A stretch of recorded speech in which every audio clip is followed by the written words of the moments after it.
Dalam video ini saya akan menjelaskan teks eksplanasi menggunakan media visual.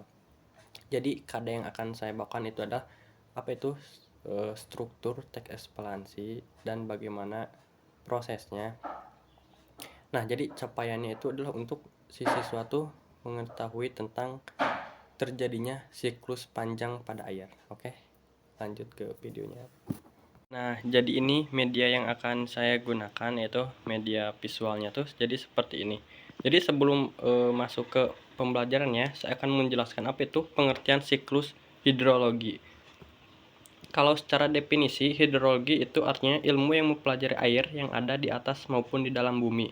Nah, kalau siklus hidrologi adalah rangkaian atau tahapan yang dilalui oleh air dari bumi ke atmosfer dan kembali lagi ke bumi. Siklus hidrologi bisa juga disebut sebagai siklus air panjang. Nah, di sini saya itu akan menjelaskan jenis-jenis siklus hidrologi. Siklus hidrologi ini dibagi menjadi 3 jenis, yaitu siklus air pendek, siklus air sedang, dan siklus air panjang. Nah, sebelum ke siklus air panjang, di sini saya akan menjelaskan dulu mengenai siklus air pendek. Nah, kalau siklus air pendek itu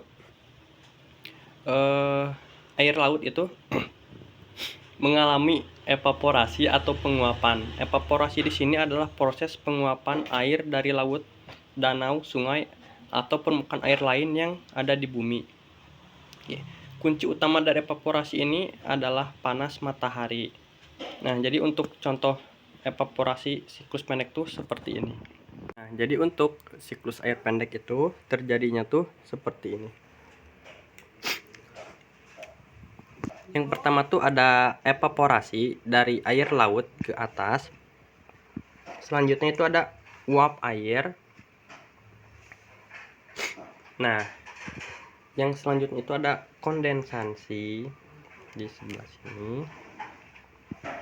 Dan selanjutnya ada presipitasi dan air hujan. Nah, seperti di sini. Ini tuh air hujan. Nah, jadi seperti inilah siklus air pendek.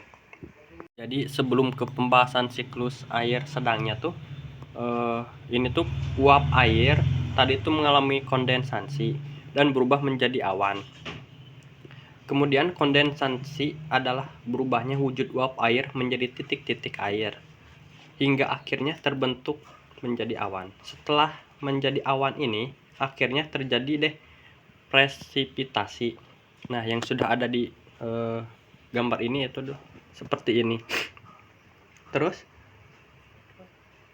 nah, presipitasi juga sering dikenal sebagai air hujan. Seperti itu. Nah, selanjutnya di sini saya akan menjelaskan mengenai siklus air sedang.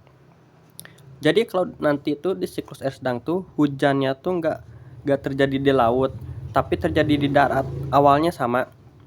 Jadi si air tuh mengalami evaporasi, terkondensasi menjadi awan, dan akhirnya turun hujan. Bedanya sama siklus air pendek, kali ini hujannya turun di darat. Nah, jadi seperti ini nih terjadinya siklus sedang.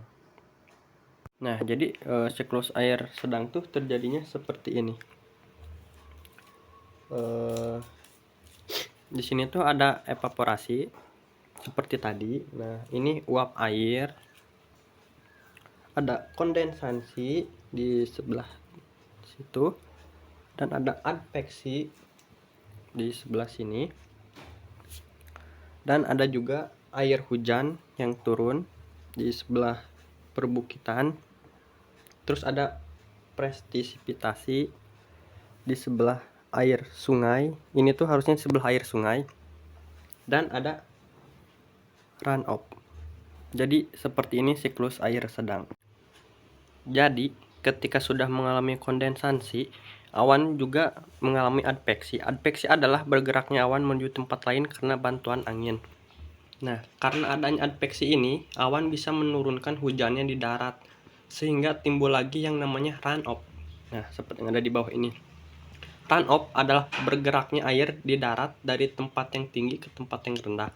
Air yang bergerak ini nantinya akan mengalir kembali ke laut sehingga bisa kembali mengulangi siklusnya.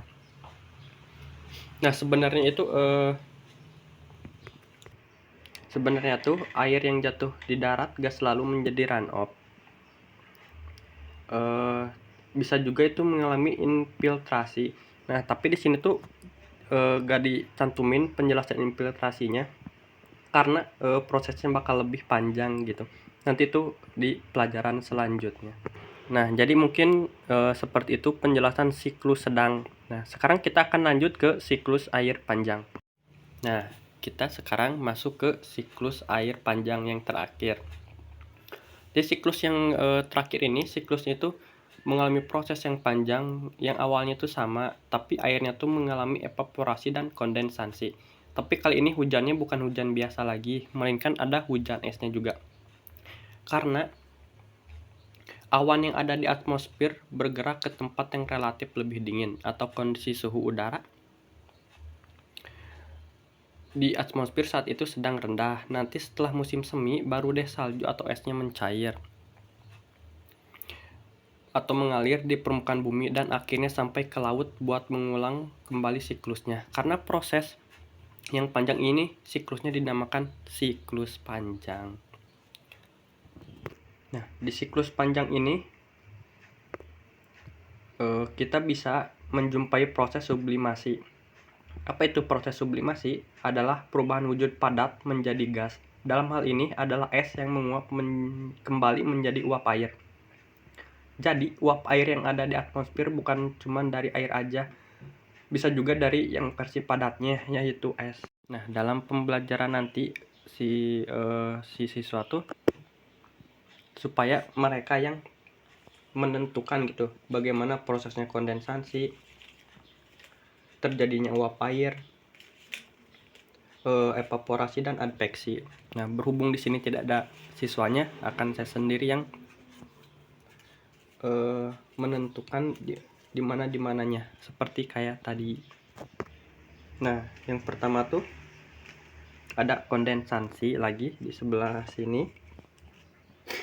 Terus ada uap air di sebelah sini. Dan juga ada terjadinya evaporasi dari sini.